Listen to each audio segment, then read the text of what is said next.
Boa noite, pessoal. Boa noite. Vamos chegando. O Ale já vai estar ao vivo aqui para a gente conversar. Uma boa noite a todos que estão aqui nos prestigiando para esse momento importante que é conversar sobre os medidores de umidade homologados pelo Inmetro. Vamos adicionar o Alexandre aqui. Boa noite, de Jonathan Teixeira, o homem de Curitiba. Carlos Belloni, bom dia, boa noite, seu Christian. Alexandre, me ouve bem?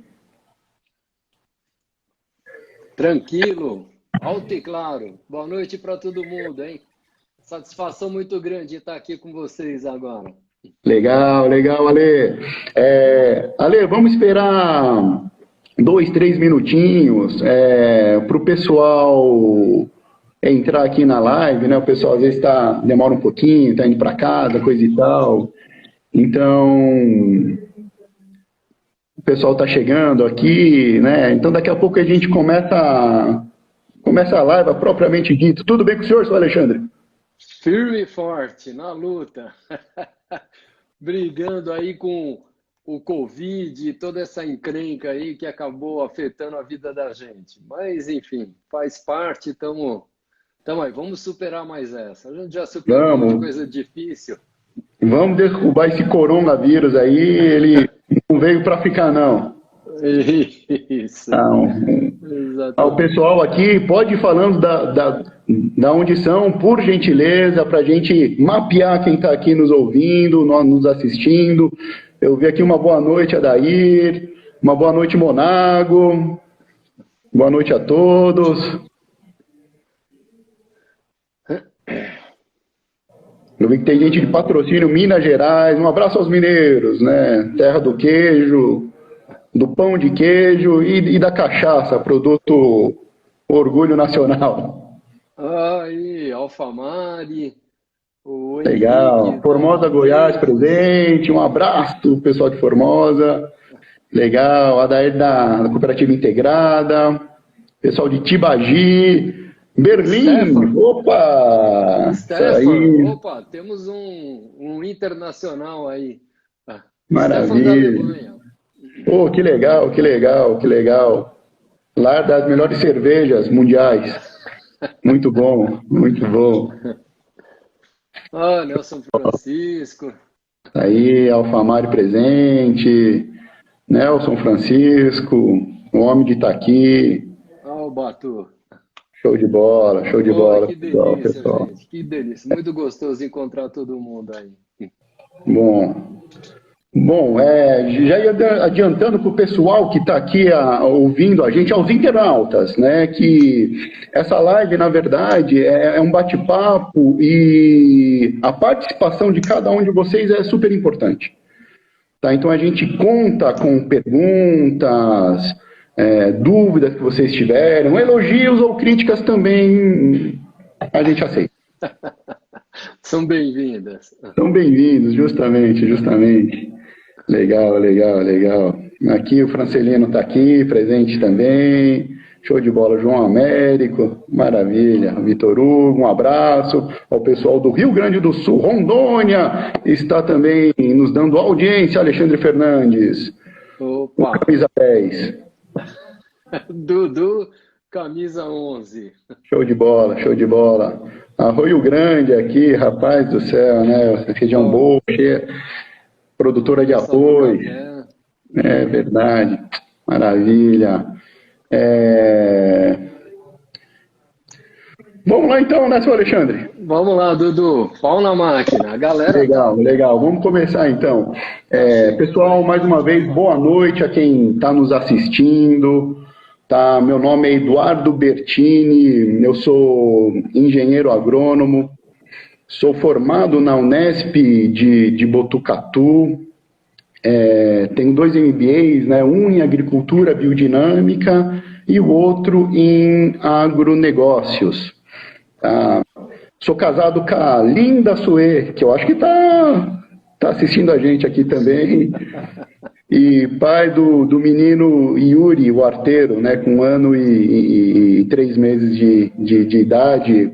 Eu já estou trabalhando nesse segmento de pós-colheita, pessoal, desde 2003, então eu não posso nem me gabar que eu estou há um bom tempo no mercado, nesse ramo, porque eu estou conversando com o Alexandre aqui, e ele está um pouquinho de tempo a mais do que eu. Então, o Ale é diretor de engenharia da GACAL, eu vou pedir para que ele se apresentasse. Opa, vamos, Ale. Vamos lá. Eu sou Alexandre Fernandes, eu me formei na FEI, na Faculdade de Engenharia Industrial, lá em São Bernardo do Campo, aí já tem um par de anos aí. Comecei no mercado agrícola, nos instrumentos agrícolas, particularmente em 1980, por isso que o Edu falou que tem tanto tempo de janela, e sou pai de 2 filhos, Rafael e Camila, minha esposa Adel, super esposa, meu amorzão. E é isso aí, ó. A grande experiência é a medição de umidade. Foi o que eu acabei me especializando na vida aí e tenho algum conhecimento. Vou tentar passar um pouco de conhecimento aí para todo mundo. Legal, Ale, legal. Mais uma vez, boa noite a quem está chegando, a quem está de chegada. Nós vamos falar aqui sobre a portaria 402, que trata da homologação dos medidores de umidade pelo Inmetro, né? Basicamente, como começou, como está sendo e para onde vai essa portaria 402. E não é à toa que eu estou conversando com o Alexandre, tá, gente? Esse bate-papo com o Alexandre, apesar de toda essa bagagem que ele carrega com medidores de umidade em geral, ele está nas entranhas dessa portaria desde o comecinho, desde lá atrás, quando começaram os primeiros grupos de trabalho, o Ale fez parte, né, e vem dialogando com o Inmetro desde então. E eu também gostaria de ressaltar, né, toda essa bagagem do Alexandre, que ele é uma das pessoas que mais entende de medidor de umidade, de medição de umidade, de capacitância em geral no mundo, tá? Não só no Brasil, mas como da determinação de umidade no mundo. E não tô exagerando, não. Não é exagero. Não é exagero. Então, Ale,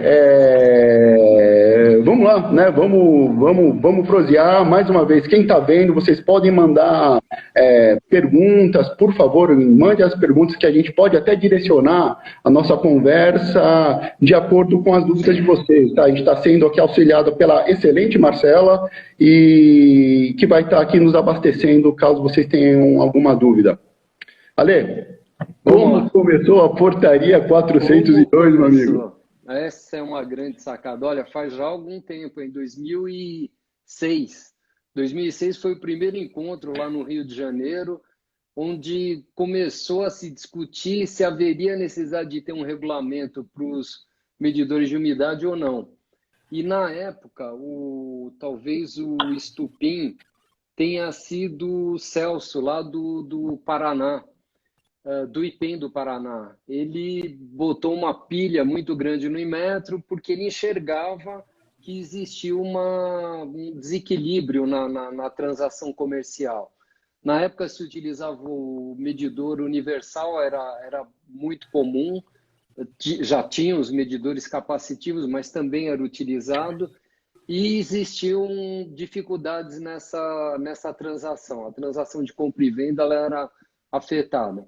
2006 criou-se o grupo de trabalho, 2013 saiu o regulamento técnico, o termo que se usa é RTM, Regulamento Técnico Metrológico, que é a famosa portaria 402, que é quem regulamenta os medidores de umidade. E a partir de 2 anos e caquerada depois disso, 13, então 15,5 por aí começou a valer o regulamento metrológico e os fabricantes tiveram que apresentar seus instrumentos adequados ao regulamento para poder comercializar. Aí foi a parte que a gente já começou a colocar em prática tudo aquilo que havia sido discutido. Diga lá, Dudu.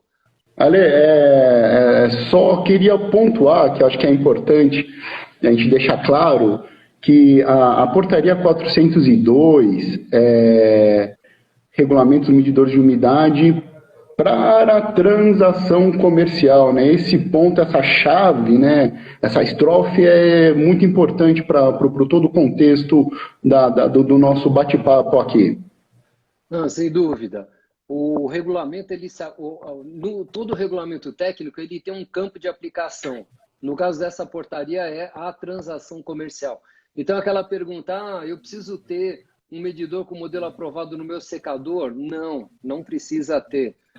Eu estou fazendo compra FOB, eu preciso ter um medidor com modelo aprovado? Precisa ter, porque é uma transação comercial, você está fazendo a classificação de um grão.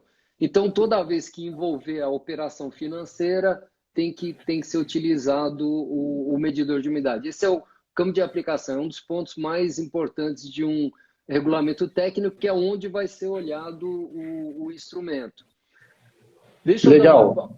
Peraí, Dudu, peraí. Deixa Complementa. eu dar uma prosa rapidinho, só rapidinho. O que o regulamento exige? Só para, assim, né, a gente dar uma passadinha bem rápida, tá? Só para vocês terem uma ideia, além dos ensaios de repetitividade e de erro em relação à estufa, o novo padrão passou a ser... O novo não, o padrão de umidade agora é a estufa. Então, toda vez que eu falar em erro, eu estou me referindo à estufa ou a um instrumento que já tenha modelo aprovado, tá? Mas, diga lá, Dudu. Eu acho que esse ponto, e você foi muito feliz na sua colocação, Ale, é chave, porque antes da portaria 402, por mais criticada que ela seja, não existia uma norma, né? Então, a gente vivia dando murro em ponta de faca, porque né, a gente não tinha uma direção, basicamente, né, Ale? Exato, exatamente. Faltava um direcionamento. E aí cabe um puxãozinho de orelha no Ministério da Agricultura. Ele devia ter dado o pontapé dele, o Inmetro acabou abraçando a causa por se tratar de um instrumento e levou adiante. Mas a grande dificuldade era estabelecer os padrões, que aí cabia mais a quem entende de grão, não ao Inmetro que entende de instrumentos. Legal. Mas, enfim, erro do instrumento em relação ao padrão que é a estufa ou repetitividade são duas grandezas que são avaliadas em 5 grãos diferentes durante o processo de análise de modelo. Depois, vamos lá, Edu, manda a bota. Desculpa te interromper, Ale, aqui a gente está chegando aqui a quase 100 espectadores na nossa live. Eu queria mandar um abraço e dar uma boa noite a todos. Obrigado, uma boa noite para quem chegou e para quem está de chegada. E mandem suas perguntas, tudo bem? E a gente está aqui para responder. A gente não, o Alexandre principalmente, essa cabeça genial. Tá, Ale, então, desculpa te interromper, Ale, que foi um número bem bacana. E você estava falando da aprovação técnica de modelo, né? Dos ensaios que estão feitos. Exatamente. Então, o que acontece? As exigências de erro e repetitividade são razoavelmente intuitivas. Depois, eles vão analisar fatores que influenciam a medida fatores que vão influenciar um instrumento de medição de umidade no uso, no campo. Então, por exemplo, desnivelamento. Eles desnivelam o equipamento em 5% para todos os lados e veem se isso afeta o resultado do instrumento. Os ensaios climáticos, eles botam dentro de uma câmara climática com 20% de umidade e 90% de umidade e vê se o aparelho continua dando a mesma leitura com o erro máximo admissível. Eles fazem ensaio de armazenamento, colocam o instrumento a menos 20 graus, a mais 55 graus, e aí vai medir com ele, ver se ele está medindo corretamente. Os ensaios de temperatura, bota ele a 25 graus, mede o teor de umidade. Aí baixa para 10, sobe para 40 e não pode apresentar mais do que o erro máximo admissível nesse cara. E além de tudo isso, o software, que é um dos caras que deram um trabalho danado nessa história, que foi uma das exigências mais severas. E eu diria para vocês, só mais um minuto, Edu, eu diria para vocês uma coisa importante. A gente foi de um Brasil que não tinha controle metrológico nenhum no instrumento, não existia a menor regulamentação, para a regulamentação mais severa do mundo. Não existe no mundo uma regulamentação para medidores de umidade mais severa do que aqui do Brasil. A nossa é, para vocês terem uma ideia, para que seja feita a análise de software, o Inmetro exige que o fabricante entregue o código-fonte. O código-fonte é onde está a propriedade intelectual do fabricante. Para a gente chegar nos algoritmos que a gente tem hoje, tem mais de 20 anos de trabalho em cima disso. Agora, imagina você pegar toda essa valiosíssima informação e botar na mão de um terceiro que você não tem controle. Exigência do Inmetro para aprovar modelo. O modelo tem que ter... Calma, Edu, deixa eu só falar da assinatura digital. Ele tem que ter assinatura digital. Se não tiver... E só para localizar, a mesma assinatura digital que é exigida é a mesma assinatura digital que é utilizada nas operações de cartão de crédito. Transação de cartão de crédito usa ECDSA, curvas elípticas, para fazer a encriptação das informações. No medidor de umidade também é usada a mesma coisa. Vai lá, Dudu.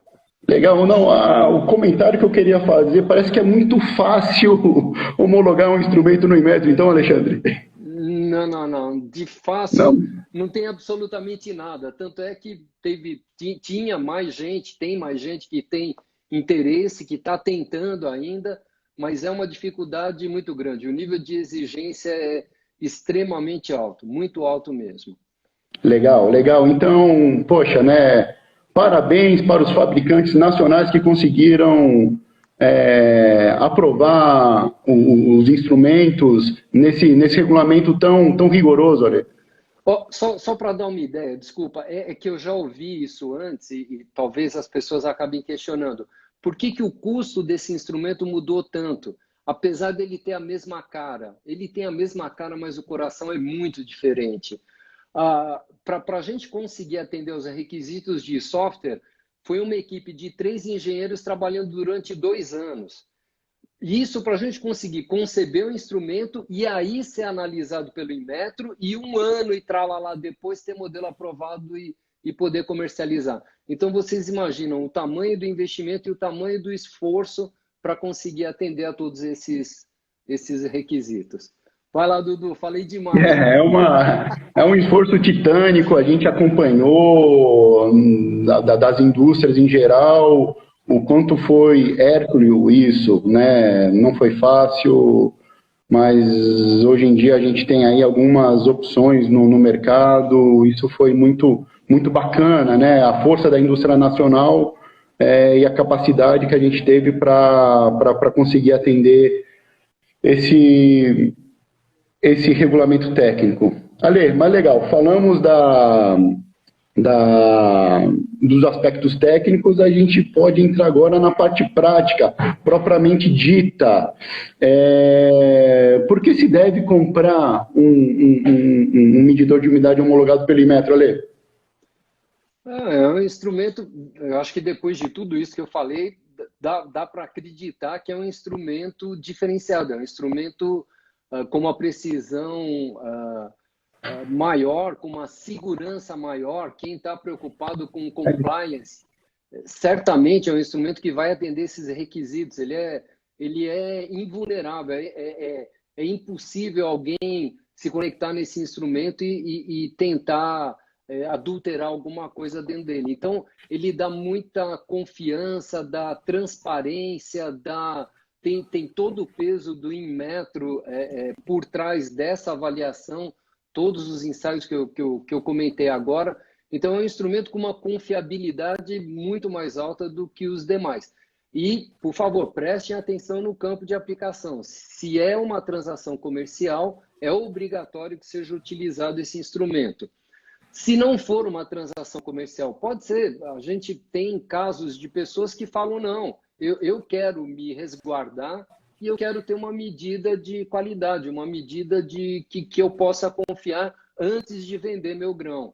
Então, apesar dele não estar na cadeia comprando, ele também quer ter um instrumento com modelo aprovado para ter mais confiança, mais segurança na medida. Tá? Então, a gente tem a parte compulsória, né, que hoje quem compra um aparelho e faz transação comercial é obrigatório partir para esses aparelhos, para esses modelos que são homologados, e também a gente tem a parte, ao outro lado da cadeia, que mostra uma força ou te dá um poder, né, você tem uma leitura mais concisa se usar um aparelho homologado. Você pode obter alguma vantagem no bom sentido da palavra, quando comparado uma leitura com um aparelho que não tem um modelo aprovado. Exatamente. Você pode...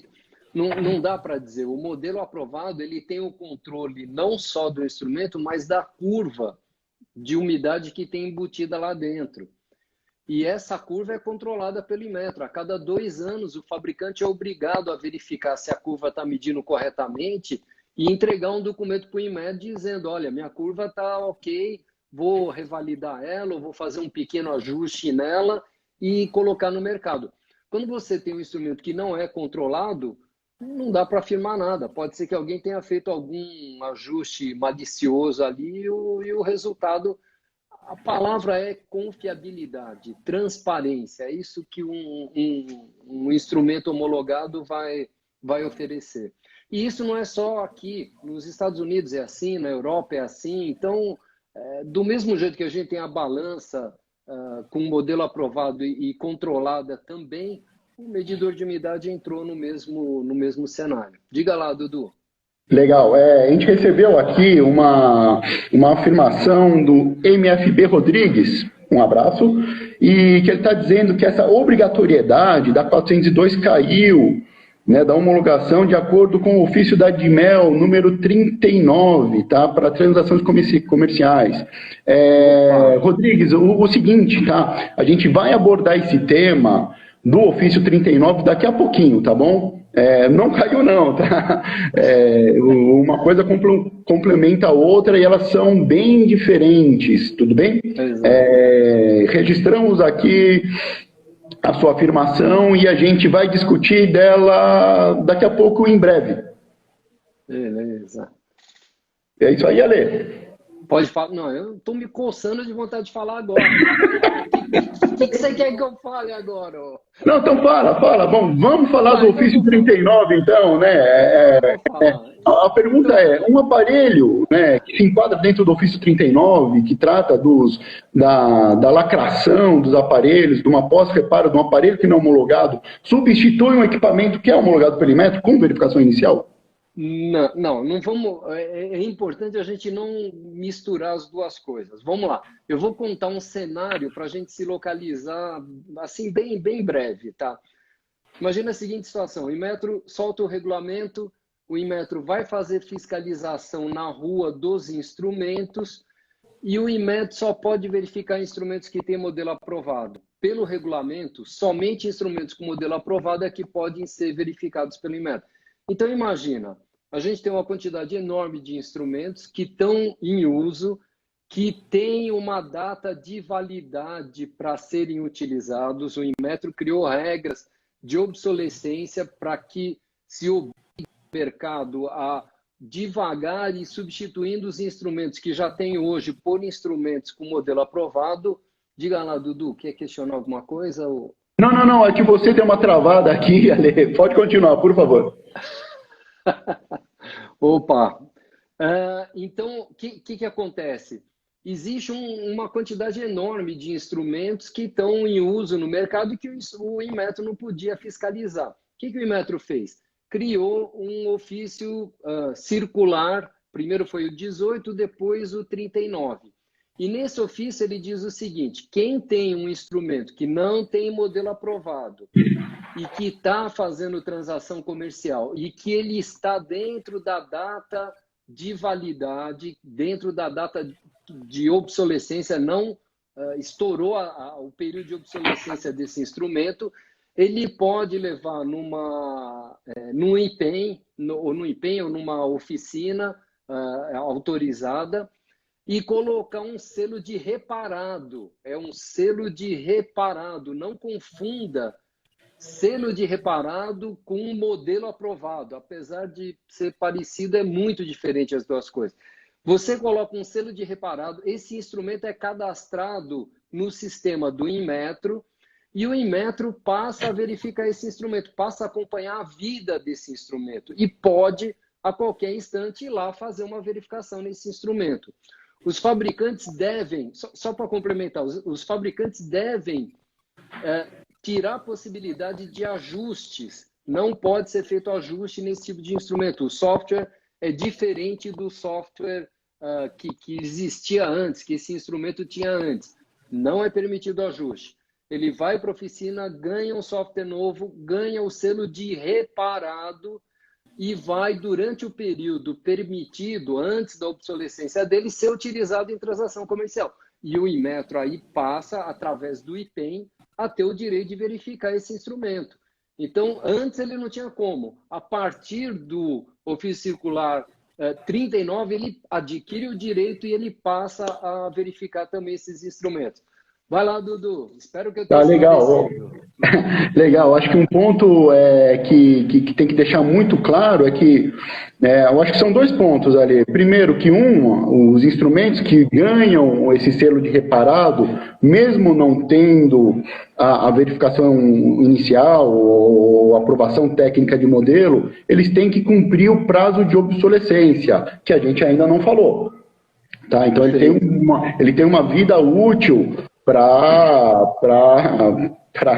entrar em obsolescência, que na verdade é caducar o aparelho, né? Você não pode mais, fica proibitivo o uso desses equipamentos. E outro ponto que acho que é importante a gente ressaltar é que nem todos os aparelhos estão sujeitos a ganhar um selo de reparado para o uso em transação comercial. Existem alguns modelos, principalmente os mais simplórios, que esses caras não vão poder ser usados em transação comercial e os fabricantes não vão colocar um selo num aparelho que você pode, de um jeito ou de outro, alterar o resultado, alterar a calibração, esse tipo de coisa, né? Você me corrija se eu falei alguma besteira aqui, Ale.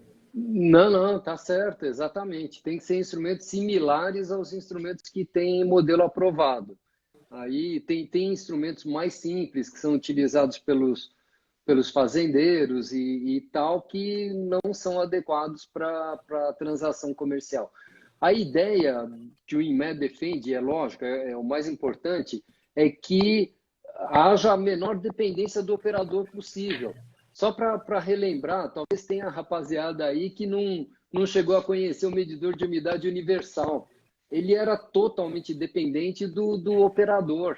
Então, por esse motivo e pelo motivo dele destruir a amostra, o Inmetro simplesmente proibiu, quando ele soltou o regulamento metrológico, o uso do medidor universal. Então, tem determinados instrumentos que não podem ser utilizados nem nessa condição, apesar de você já estar utilizando o instrumento.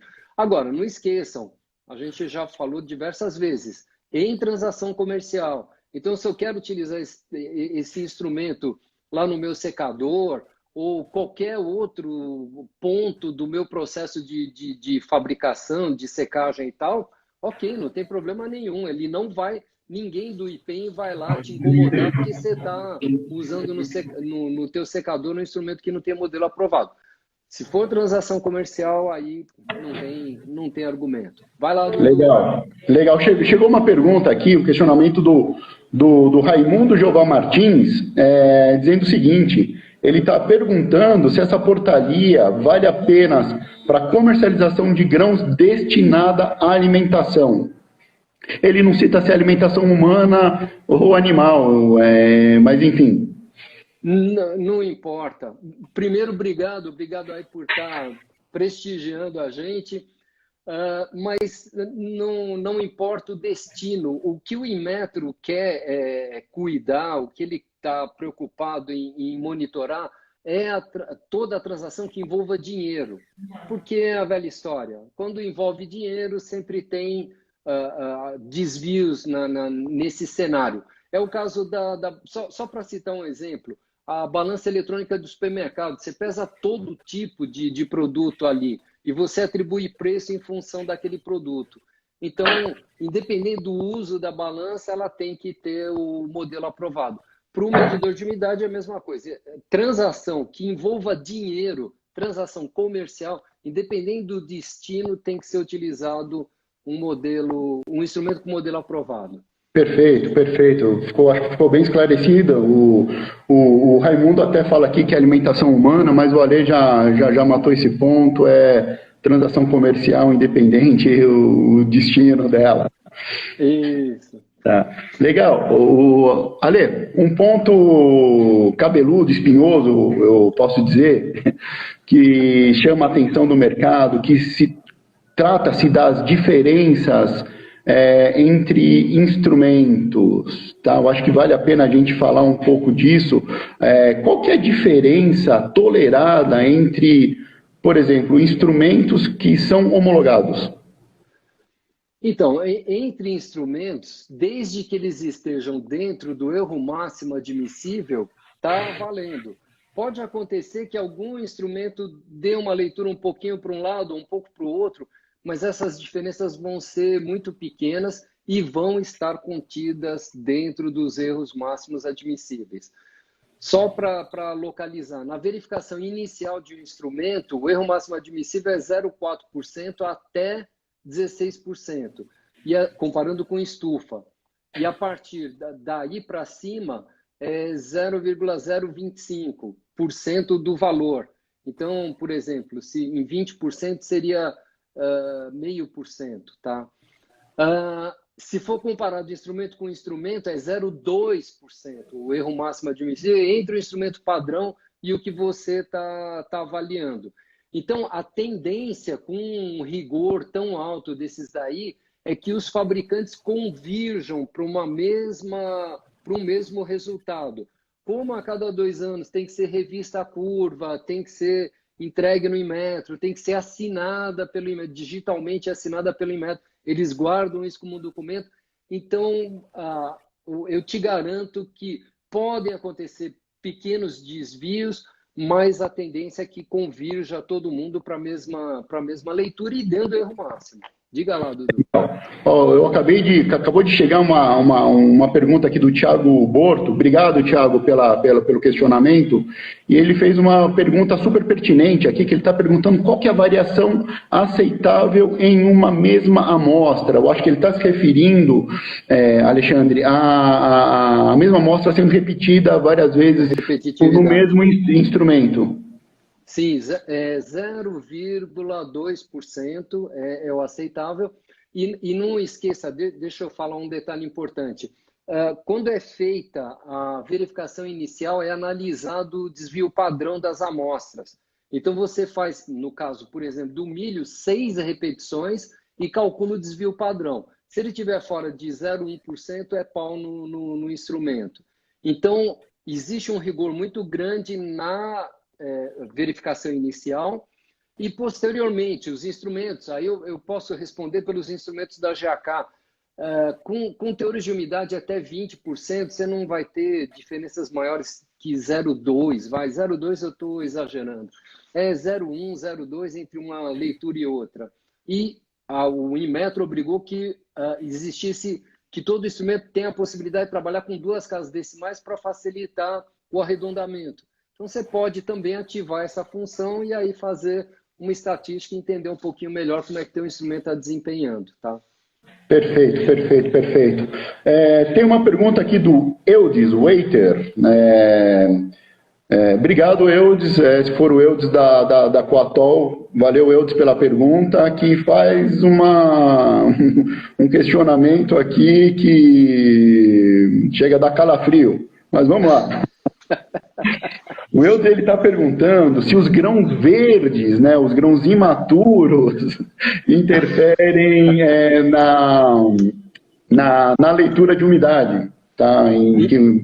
Como é que os medidores de umidade hoje capacitivos fazem essa leitura dos grãos verdes imaturos na cultura da soja, Alexandre? Eudes, você pegou no calcanhar de Aquiles da tecnologia. Realmente é complicado. Grão verde, particularmente grão verde de soja, início de safra, em algumas circunstâncias é um problema bem complicado. O Inmetro, enfim, ele acabou estabelecendo, ele entendeu que o grão verde é uma impureza, entendeu? A gente pode ficar discutindo um monte isso, tem vários pontos de vista, mas a forma como o Inmetro entendeu é que o grão verde é uma impureza e ele deve ser removido antes de fazer a medida. Eu sei que não é viável, em ritmo de safra não tem como você ter tempo para isso. Você pode até criar um cenário de algum tipo de penalização para quem entrega o grão nessa condição, para te dar segurança, para cobrir eventualmente algum erro do instrumento. Mas, de maneira geral, a tendência é que o instrumento dê indicação um pouquinho maior do que o verdadeiro.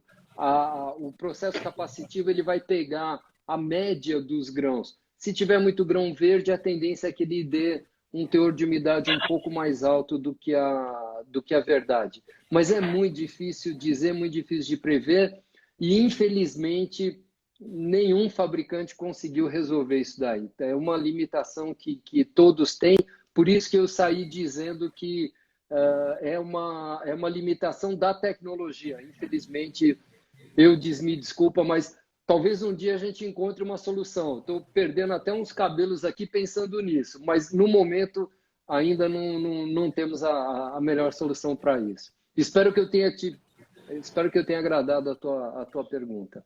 Legal. Quando o Alexandre perdeu o cavanhaque, talvez ele saiba, ele tenha a solução para... Aí já era. Aí já não quero saber de umidade mais. Legal, legal. Ale, tem uma outra pergunta aqui da Sidneia Martins, lá de Santos da Baixada. Um abraço, Sidneia, obrigado por nos prestigiar e mandar um seu questionamento que também é super pertinente. Ela fala assim, Ale, no caso dos medidores homologados, há risco de se perder a calibração do período estabelecido pelo fabricante para uma nova calibração? Eu acho que a Sidneia quer dizer assim, se existe o risco de um instrumento que seja homologado perder a calibração antes do período que o fabricante determina que ela tem que fazer uma nova calibração. Eu acho que foi isso que a Sidneia questionou aqui, Ale. Opa, Sidneia, obrigado por privilegiar a gente com a tua audiência. O que acontece é o seguinte, como eu comentei no início, existe uma série de exigências para o instrumento ser aprovado, ter um modelo aprovado. Uma delas são os ensaios climáticos, são os ensaios de armazenamento que estressam demais o instrumento.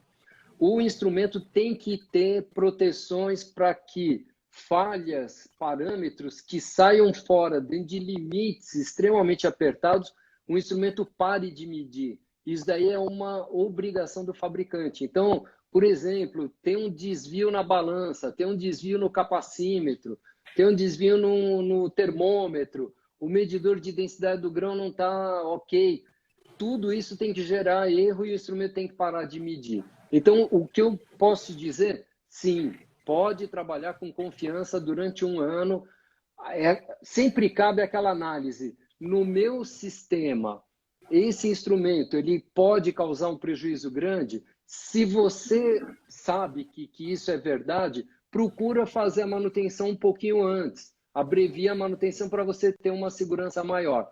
Mas um ano, a gente tem caso, eu não gosto nem de falar, né? Mas enfim, mas eu gosto de falar porque tecnicamente é bom, porém tem pessoas que, enfim, tem gente que fica 2, 3 anos, não é para falar, Edu, 2, 3 anos com o instrumento funcionando ok, funcionando sem problema nenhum. Eu não gostaria que você fizesse isso. Eu acho que uma revisão anual é uma segurança e depois você tem que ponderar o quanto custa essa revisão comparado com um possível prejuízo por conta de um medidor de umidade. Então, eu acho que a relação custo-benefício é muito a favor de se fazer uma revisão.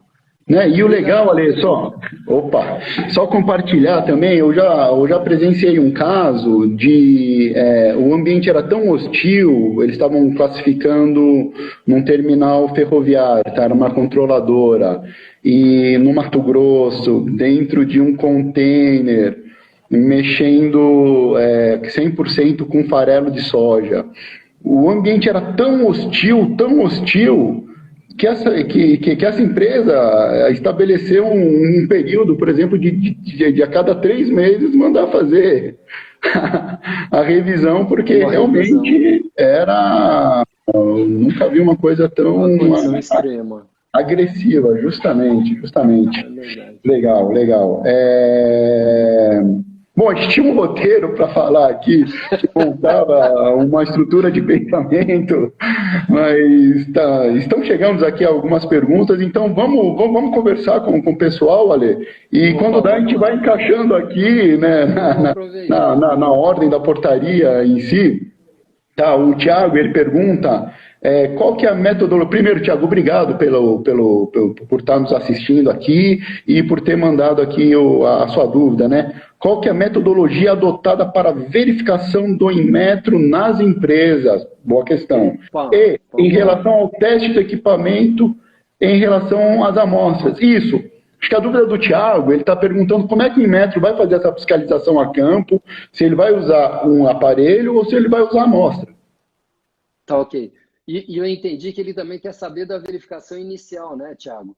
Eu vou falar das duas coisas. Vamos lá. Verificação inicial do instrumento. Todo instrumento que vai para campo é verificado pelo IPEM, pelo Inmetro ou através do delegado, que é o IPEM. O IPEM vai lá na GAK, a GAK tem as amostras, o IPEM coloca na estufa, identifica o teor de umidade, com essa amostra padrão, verifica o erro que o instrumento apresenta. O erro, nesse momento da verificação inicial, é metade. Eles exigem metade do erro máximo de campo, tá? Então, é aquele 0,4, o máximo erro que você pode ter. Pegam 3 grãos diferentes e avaliam com os 3 grãos. Calculam o erro, calculam a média do instrumento, tem a estufa, se não deu maior que o erro máximo, ok. O segundo critério é a repetitividade. Aí eles fazem análise estatística, calculam o desvio padrão, se tiver dentro do 0,1, tá ok, tá aprovado o instrumento. Se uma amostra de um der pau, o instrumento toma pau e não vai para a rua. Ele sofre um serviço lá dentro, de novo para fazer a verificação inicial. Na verificação inicial, a gente tem 2 padrões para tomar. Um é a estufa, que é a referência, outro é um outro instrumento que já tenha sido aprovado e que se conheça o erro. E aí você compara instrumento com instrumento, só que aí o erro cai para 1/4. Não é mais o erro nem meio erro, é 1/4 do erro. Então a gente está falando de 0,2 entre os instrumentos. Deu maior que 0,2 o erro, tchau. Desvio padrão da mesma maneira para avaliar a repetitividade. Então, instrumento com instrumento, o erro é menor, é mais severo, 1/4 do erro. Instrumento contra estufa, meio, na verificação inicial.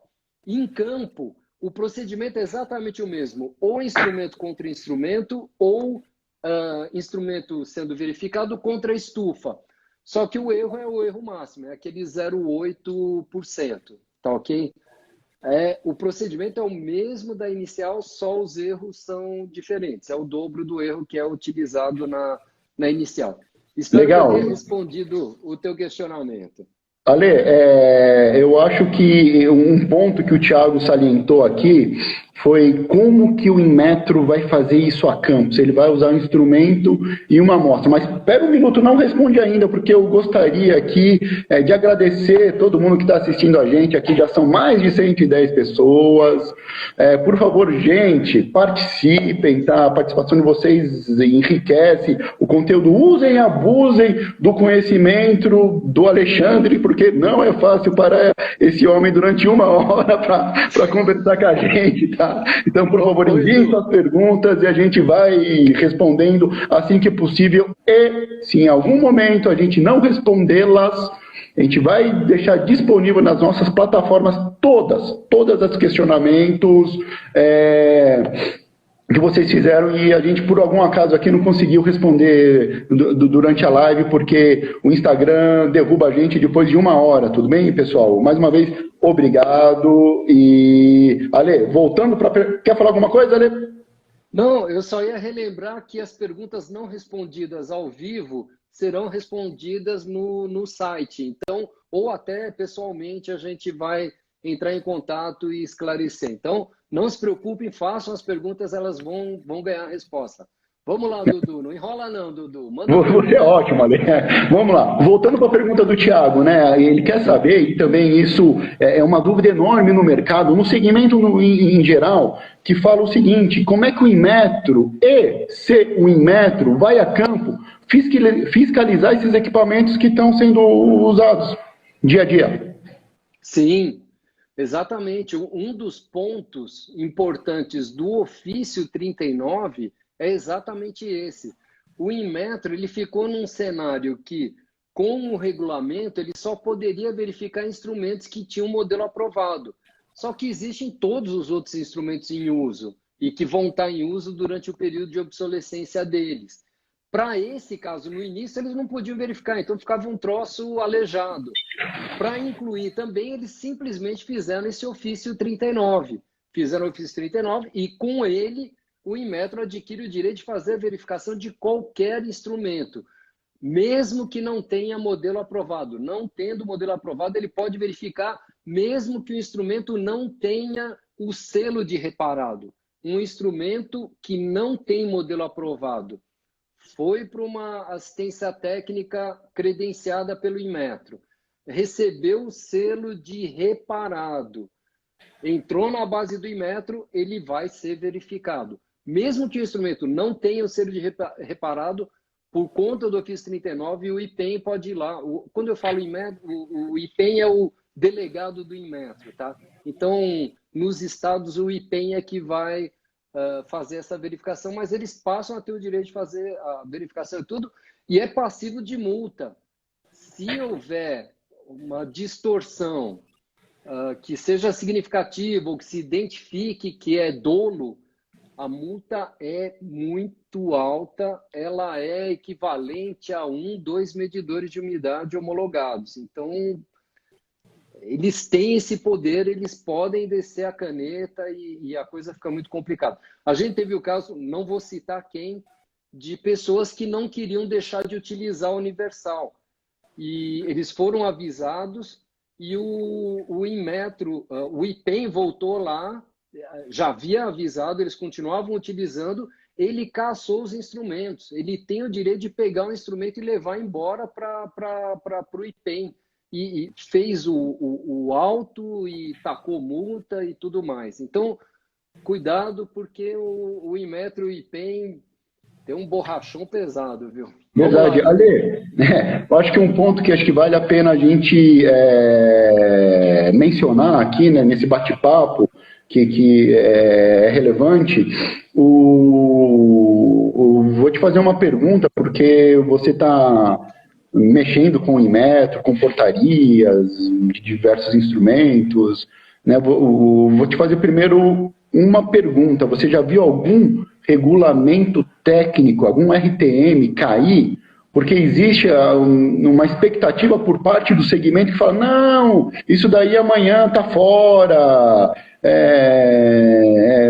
botaram fogo no Inmetro, né? Não vai funcionar mais, alguma coisa desse tipo. Não. Você já viu algum RTM cair, Ale? Não existe isso não, gente. Teve durante um bom tempo, ano passado, ano retrasado, teve uma discussão muito grande a respeito de uma desburocratização no Inmetro. Então, nessa época se falou que poderia ter, mas a gente conversou, eu tive em contato com o diretor do DIMEL e não existe a menor possibilidade. Quando um regulamento técnico é criado, ele tem um motivo claro para existir e ele não vai deixar de existir. O que eles vão simplificar é, por exemplo, um brinquedo para criança. O Inmetro é que faz a avaliação do brinquedo. Eles estão querendo delegar isso daí para outras empresas para que se tenha um custo menor e que tenha também o selo do Inmetro. Então, é nesse caminho que eles estão indo. Agora, uma balança eletrônica, uma balança de recebimento de grãos lá, uma balança rodoviária, um medidor de umidade, não tem a menor chance de cair, não tem como. Uma vez que ele foi editado, ele vai existir o resto da vida e o jogo endurece. É o caso do ofício 39. Antes os instrumentos estavam fora e com o ofício 39 eles estão dentro também da verificação. Vamos Bacana, lá, o tempo está bacana. passando. Vamos lá, Ale, chegou um questionamento do MFB Rodrigues, que lembra muito a conversa que eu tive com um cliente, um parceiro nosso, que é o Belo da CLASP. Tá? Belo, se você estiver nos assistindo aqui, uma boa noite. Tá? Rodrigues fala o seguinte, que esses aparelhos homologados não atendem às necessidades do agronegócio. Né, eles determinam de umidade para soja até 16% e para milho até 18%. Para quem não está familiarizado com a pergunta do Rodrigues, ou da Rodrigues, eu vou falar o seguinte, que na verdade a aprovação técnica de modelo... o Belo, um abraço. Vamos lá. A aprovação de modelo para as culturas vai até 16%, que o Inmetro faz a checagem, e em milho 18%. Por isso, o questionamento do Belo. Alessia, você pode discorrer um pouco a respeito do tema? Vamos lá. Primeiro ponto fundamental que a gente tem que entender. A responsabilidade da curva de cada grão é do fabricante. O fabricante tem que responder pela curva. Se houver divergência, se houver erro maior que o máximo permitido, comparando com estufa, o fabricante tem que responder a respeito desse erro, independente de qualquer faixa de umidade, se é faixa de umidade baixa, média ou alta. Qual que é? Então, isso está claro no regulamento. O regulamento deixa claro. Responsabilidade da curva de calibração do fabricante. Tanto é que eles exigem que a cada 2 anos a gente atualize e qualquer mudança seja comunicada a eles. Entendam, o medidor de umidade é um instrumento que tem uma parafernália lá para fazer medida. E a curva, ela encaixa para cada tipo de grão. Tem uma curva de soja, uma de milho, uma de café, uma de feijão. E se essa curva, eu posso ter acerto na curva de milho, de soja, e posso ter um pequeno erro na de feijão. O instrumento está ok. A curva de feijão é que não está ok e precisa ser ajustada. Só para entender o conceito do que é curva de calibração e o que é o instrumento. Se você... Diga lá, Dudu. Posso complementar, Lê? Você foi muito feliz na sua colocação, porque há uns minutos atrás subiu uma pergunta da Sidneia, perguntando se, mesmo aparelho homologado, se é válido para o farelo de soja, porque o farelo de soja não consta na portaria mãe, que é a 402, né? A portaria 402 é milho, soja, arroz, feijão e café. Né? Eu acho que tem tudo a ver com o que você está falando agora, né? Porque do instrumento e não da escala em si. Sim. É importante entender um ponto, gente. Isso daí criou muita confusão durante muito tempo. O RTM é um regulamento que estabelece o mínimo requisito que o instrumento deve ter para ser adequado à medição de umidade, para ser utilizado em transação comercial. Então, é o mínimo. Quais são as curvas no mínimo que o instrumento tem que ter? Soja, milho, café, arroz, feijão. Se não tiver esses 5 grãos, ele não é aprovado. O Inmetro fala, tá ok, você não tem curva de café porque não quer medir café, mas esse aparelho não vai ser aprovado porque não tem a curva de café. Ele, no mínimo, tem que ter esses 5 produtos. Todas as demais curvas, todos os demais produtos que aparecem no instrumento, eles são de responsabilidade do fabricante, sim, e valem para a transação comercial do mesmo jeito que aquelas outras. A verificação existe uma conveniência que é milho, soja, a gente deve estar aí com 60%, talvez 70% do que é produzido no país. Então, esses dois caras têm que estar lá, porque é a grande maioria das transações comerciais que são feitas são com esses dois. Mas os outros também têm valor e também são transacionados. Então, tem o mesmo peso. Eu acho que, deixa eu ser redundante e falar mais uma vez, RTM é o requisito mínimo. O mínimo é ter aqueles 5 grãos. É lógico que tem que ter a maior quantidade de grãos possível para atender a necessidade de todo mundo, tá? Dudu. Legal, legal, Ale, legal. Maravilha. Ale, a gente está chegando aqui a 55 minutos, né, de transmissão. Em 1 hora, o Instagram, né, estabelece uma regra, nós seremos derrubados, né, um pouquinho antes ou um pouquinho depois. Então, desde já, eu gostaria de agradecer todo mundo que assistiu, agradecer a quem enviou as perguntas. Caso a gente não tenha respondido qualquer pergunta, nós iremos responder, vocês podem ficar tranquilos. Gostaria também de pedir, se vocês gostaram, acharam que foi relevante esse bate-papo, gostaria de conversar sobre outros temas relacionados, claro, à instrumentação, determinação de umidade geral, classificação, pós-colheita. Fiquem à vontade para sugerir. Nessa época de pandemia, a live está em alta e a gente está super aberto para fazer esse debate. Então, gostaria de agradecer mais uma vez quem aqui nos prestigiou, mandaram as perguntas. Isso é super importante para um tema que é muito importante além do agronegócio, para a sociedade brasileira num geral. Tá? Queria agradecer também a Alexandre pelo disponibilidade do seu tempo, o Alexandre Camisa 10, diretor de engenharia da GAK, é um posto de conhecimento para essa área.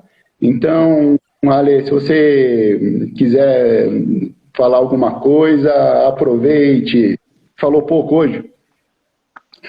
Falei pouco. Eu acho que tem mais coisa para falar. Eu tenho certeza que ficaram faltando coisas aí. É lógico, eu estou extremamente feliz com a presença de vocês, com as perguntas. São perguntas que são frequentes de serem feitas. Gostaria que vocês sugerissem outros canais. A gente tem o YouTube, tem Zoom, enfim, existem outras formas da gente se comunicar e se vocês quiserem sugerir, por favor, façam alguma sugestão também, a gente estuda isso daí.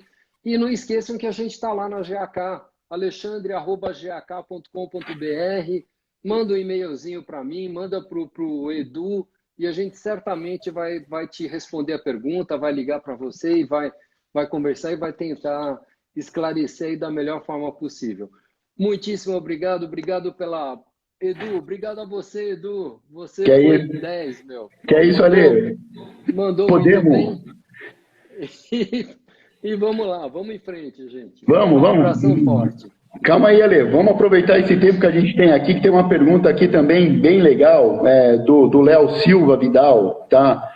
Antes eu não posso deixar de agradecer a Marcela aqui, que deu uma mão grande. Obrigado, Mar. Você é 10. O Léo pergunta o seguinte, Ale, vamos aproveitar e gastar o tempo. A exatidão de um equipamento homologado é maior do que o equipamento não homologado?